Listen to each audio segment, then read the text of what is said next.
With the rising of the sun, a new dawn beckons, giving everyone hope for a better tomorrow.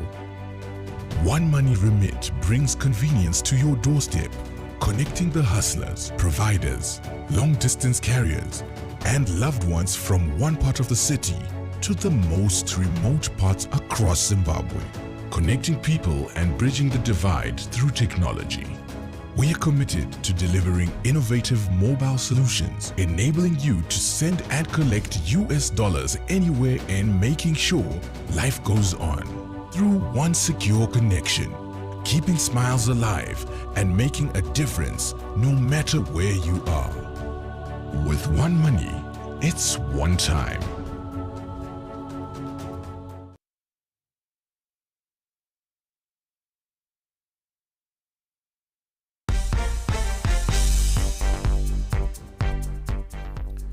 Good afternoon and welcome to News Blitz on ZTN. Thanks so much for joining us. Here's a look at our headlines. To open or not to open schools, that is the question as teachers seem divided. Prophet steals client's car during prayer session. Businessman kills employee for demanding salary. And in sport, new era for Zim boxing looms. We start with business today. An update on the forex auction system. The Zimbabwean dollar retreated 1.2% to 116.6 to the United States dollar on the Reserve Bank's currency auction on Tuesday, and a total of $37.5 million was allotted to both SMEs and large corporations. However, there has been a growing number of bids failing to meet the central bank's requirements, raising concern that these entities could be turning to the parallel market in order to source hard currency. Our business correspondent Andy Hodges is on standby to help us analyze the latest trends in the auction system. There are various reasons why bids can be rejected at the auction floor. These could range from documentation that's not in order to regulatory issues of clients, or even clients asking for goods and services which is not on the Reserve Bank's list to allocate currency to. But of course, the major reason is that clients are coming in, companies are coming into the auction and bidding too high for the currency, or higher than the central bank is willing for them to take it. Now, what does that reflect? That also reflects that clients are thinking that the exchange rate, which officially is at 115 to 1, should be much higher, because of course the parallel market rate is trading at 230. Now, Zimbabweans, you have noticed since the 1st of January, there are huge price increases of goods and services across all shops in Zimbabwe. Why? Well, two reasons. One, outright pricing of goods at the parallel market rate, as I said, at 230. The other issue, of course, could be the blending. Clients who are able to get currency from the official auction, blending it with the parallel market rate, and therefore giving you what they call a blended rate. Result, prices go up, Zimbabweans suffer. Well, teachers in Zimbabwe are divided over the impending schools opening. The first school term is scheduled to open on the 7th of February. The Zimbabwe Teachers Association, ZIMTA, believes the schools should have opened earlier. And ZIMTA Chief Executive Dr. Sifiso Ndlovu says solutions to pandemics such as COVID-19 do lie in education. The thing that we should talk about is the decision to open schools the right one. That's the best decision that should have been taken as early as January. Why? Zimbabwean learners have lost 2 years of schooling, and that is not good for our country. That we should have met. The issue that we should be addressing now is what aspects of our education can we build on to make our education system resilient to all these vagaries that we are seeing. In particular, the weather-influenced vagaries, the health-influenced vagaries, and many others that will come. However, Progressive Teachers Union of Zimbabwe President Dr. Takavafira Joe argues that schools are ill-equipped for the resumption of studies. Simply giving a directive that schools must observe operational standards does not make a school ready to open. There is no school that is ready. In fact, all these schools are complaining that they have no money. So we don't know where these schools are. They only exist in heaven. But the schools that we know, the schools that we visit on a daily basis, are not ready to open. Minister of Primary and Secondary Education spokesperson Taungana Ndoro encouraged eligible pupils and teachers to be vaccinated. But remember, we do have screening platforms at our all ports of at our gate. At the gate, there's a thermometer which will all obviously screen, and anybody with the temperature that shows that perhaps that someone is not feeling well is then put in a holding bay at our schools, and then we contact the rapid response team for the management of COVID-19. Well, the precautionary measures at the moment obviously include those who can be vaccinated or eligible to be vaccinated, whether they're learners or teachers and staff members. They should be vaccinated before they come back to school. Still with education, lecturers at Zimbabwe state universities are demanding to be paid their salaries in United States dollars. The Zimbabwe State Universities Union of Academics is also demanding non-monetary incentives such as land. The Union Secretary General Givewell Munyaradzi told ZTN that lecturers take home an average of 75,000 Zimbabwe dollars, an amount he said is not enough. That we want to be paid in US dollars, and our salaries should be guided by exactly the same salaries which are being paid at University of Pretoria. Then, as you can see, I think the Ministry for Higher and Tertiary is the only ministry that is paying its workers the following month. As we are talking now, many universities workers have not been paid. Minister of Higher and Tertiary Education, Innovation, Science and Technology Development Permanent Secretary Professor Fanwil Tagwira told ZTN that government is not in a position to pay lecturers in United States dollars. Whatever request they are making will be looked at by government in the very same way that they will look at salaries for other arms of government. However, it is very important that people understand that government is aware that salaries in the universities need to increase, and because of that, we are pursuing the aspect of regional parity. Okay, we head to Zimbabwe's second largest city of Bulawayo that has historically been known as the country's industrial hub. The city is often referred to as Kontutuzyatunga, in reference to the clouds of smoke emitted by industrial chimneys. But in the past years, the smoke has dissipated as the city suffered massive factory closures and relocation of companies due to a number of factors. Now, can the city's yesteryear glory be restored? Industry and Commerce Deputy Minister Raj Modi and his Permanent Secretary, Dr. Mavis Wanda, spoke to our correspondent Tsepo Kabo after touring industries in the city on Tuesday. The challenges are mainly have a problem on the forex. That's what they told us, that got a problem with the foreign currency, excess of foreign currency. All the government is doing is best to give them through the auction, but they're saying they're not getting on time. This year we'll be visiting companies countrywide, both industry and commerce, just to support them, hear what their problems are, and give them as much support as possible. And also appreciate from the visits we have been carrying out, we realize that the industry is booming. People have got very good, the attitude is good from the companies we have been talking to. ZTN also spoke to some business people in the city regarding the challenges they're facing. Some of the challenges during the tour that we spoke about are mainly to do with funding and assistance in terms of some of the capital projects that we are mainly driving and wanting to do, which we highlighted to the Honourable Deputy Minister. We took him through our plant and showed them some of the expansion projects that we want to do. We spoke about tender processes and devaluation to local governments. So that's something that they have been working on, and that they said that they're going to continue working on to ensure that even the companies here in Bulawayo get access to other tenders or other orders that can be availed through the government. In our crime watch, a businessman from Harare is on the run after he allegedly assaulted and killed his employee for demanding his overdue salary. 35-year-old Clopas Kunire allegedly assaulted the employee during the first week of January, and the employee, whose name was not supplied by police, sustained a swollen head and several serious injuries all over the body, but did not report the issue to the police or seek medical attention. He, however, succumbed to the injuries on Monday, and police have since launched a manhunt for Kunire, who is the prime suspect in the case. Harare Provincial Police spokesperson Inspector Tendai Mwanza confirmed the incident to ZTN.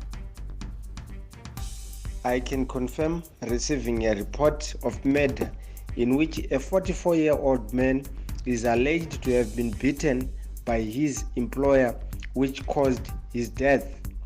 As police, we are now looking for one Cleopas Kumire, who is aged 35, who is alleged to be on the run. Anyone with any information on his whereabouts should actually report to any nearest police station. We urge members of the public to desist from using violence as a way of solving any disputes. A self-styled prophet from Harare, who is also an undocumented immigrant, has been arrested for allegedly stealing a car from a client that he was praying for. Mika Chiremba, a Malawian national, was driven by his client to a shrine in Mutoko, where they were to conduct prayers. While at the shrine, Chiremba allegedly instructed his client to kneel down, cover his head with a cloth and pray. It is alleged that while the client was praying, Chiremba tiptoed to the client's car and drove away. Police Criminal Investigation Department spokesperson Inspector Portia Chino told ZTN that Chiremba was arrested at a security checkpoint in Murewa and is facing charges of motor vehicle theft.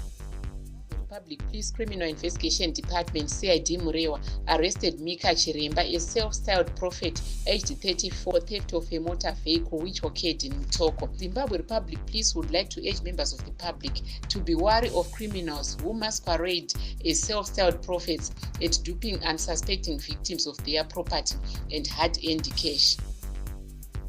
All right, we'll take you to South Africa, where at least 46 children from KwaZulu-Natal Primary School were rushed to hospital after they complained of stomach cramps after eating lollipops. Spokesperson for education in the province, Muzi Mahlambi, said the children suffered stomach pains after consuming the lollipops and some were vomiting. Mahlambi said the sweets were brought from a lady who sells them outside the school, adding that together with the KwaZulu-Natal Department of Health, they are investigating the matter.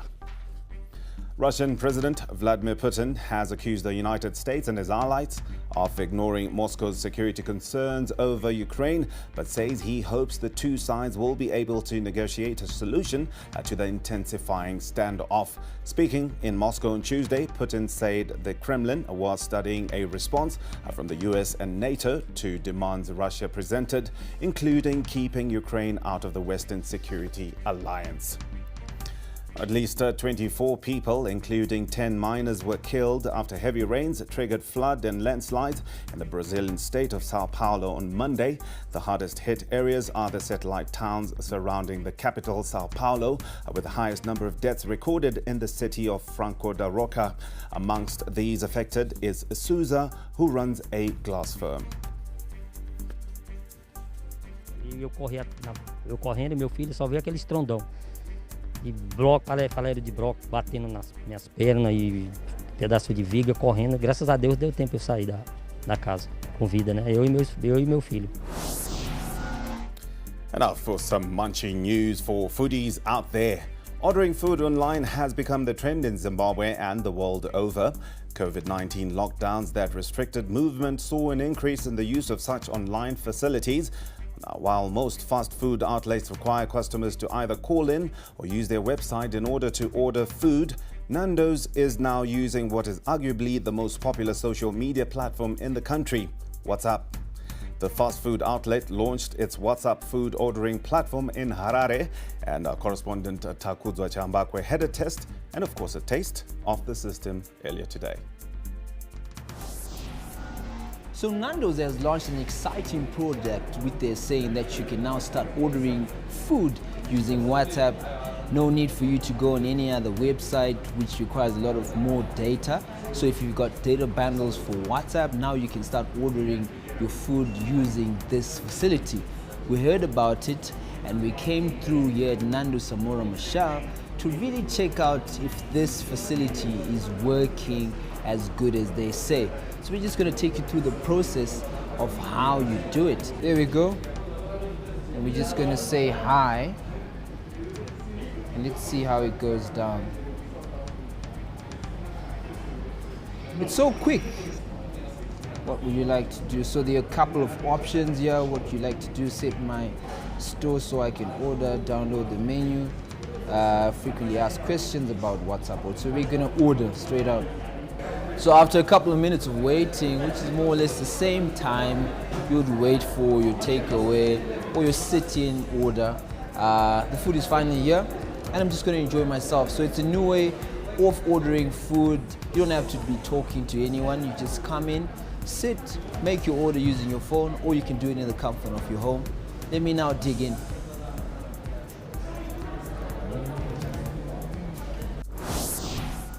Well, Taku loves his food but never seems to gain any weight, judging from his lean frame. Many thanks for that mouth-watering piece, Taku. Next up, we whet our sports palate. Sports news is coming up next.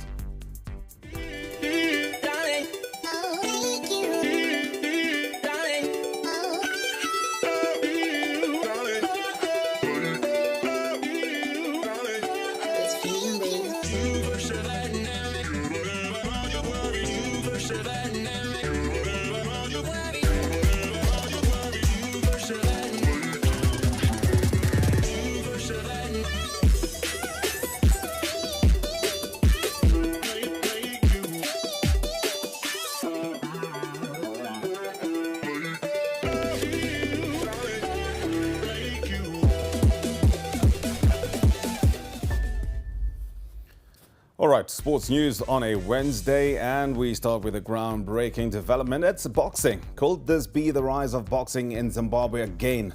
Well, Delta Force Boxing Academy Chief Executive Clyde Musonda believes so after they signed a historic broadcasting partnership deal with ZTN yesterday. This effectively means that a minimum 11 Friday night boxing tournaments will be live in 2022. And the last time boxing fans experienced such was when Delta Force worked with Kwese TV, holding big fights at the Harare International Conference Center. Now, those big nights are effectively back, and the first tournament is set for March with international and local boxers expected to take part. Okay, we'll move to cricket. It is day 3 in the Logan Cup at Harare Sports Club, and Tuskers had taken a lead of more than 250 runs just after midday. It has been a good run so far for Tuskers, who were bowled out for 125 by Mountaineers. That's in the first innings. At Old Hararens, it's Rock's massive 512 total that they made life difficult for Eagles, who were still trailing by more than 300 runs just after midday, but still in their first innings that they're batting right there. Okay, we move to football. Former Dynamos right back Peace Makaha is hoping to revive his career at Black Rhinos after completing his move to the Army team this week. Makaha has been with Maneka Diamonds over the past 4 years, where he has been mostly warming the bench, with Lawrence Masbera being the preferred choice. I think it's the right time to revive. We are 2 years tagara, of which pasina bora kuti tionekwewo tiri kunze wanga tiri, sometimes that's very hard. Also in football, Warriors defender Gerald Takwara has not given up on making a breakthrough despite the setbacks in recent years. Takwara, who has a contract with South African lower division side Venda Football Academy, was one of the pillars for Zimbabwe at the Africa Cup of Nations in Cameroon. His progress at club level, however, leaves a lot to be desired, given that he was just as good as Tino Kadewere, who is now with French League One side Lyon. Satisfied? I don't think so. I don't think where I am now, that's the position I have to be.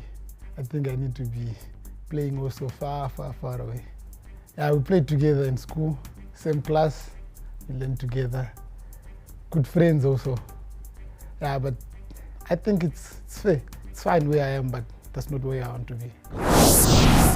Interestingly, while Takwara seems to be a perfect fit for the Warriors, his former teammate at Prince Edward and Young Warriors Kadewere continues to struggle in national colours.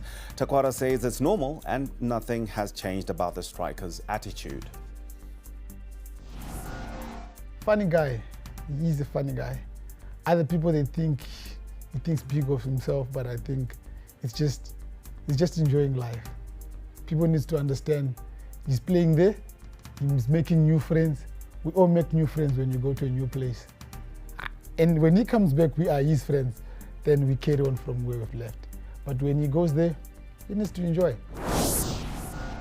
Now, Kadewere was, of course, expected to make a move before the transfer deadline. That was on Monday morning, but stayed put at Olympic Lyon, while Takwara is largely expected to make a move to join a DStv Premier League team. We wish him the best on that.